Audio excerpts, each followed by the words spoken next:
Priorities set करायला हव्यात. जेव्हा आपण एखाद्या गोष्टीसाठी वेळ नाही असं म्हणतो, तेव्हा खरं तर आपण असं म्हणत असतो, की या गोष्टीला माझ्या आयुष्यामध्ये प्राधान्य मी देत नाही. वेळ ही गोष्ट फ्लुइड आहे. तुम्ही जसा वेळ द्याल, काढाल तसाच तो वेळ त्या गोष्टींचा आकार घेत असतो.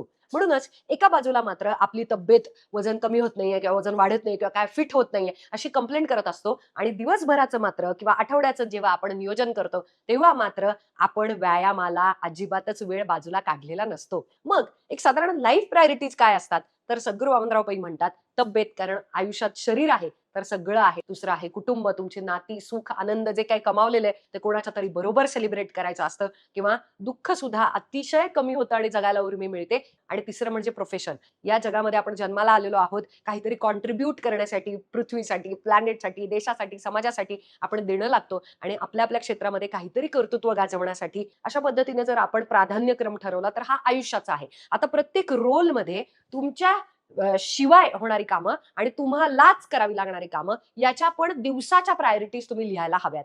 त्या तुम्ही साधारण 4 ते 5 पद्धतीनं लिहू शकता.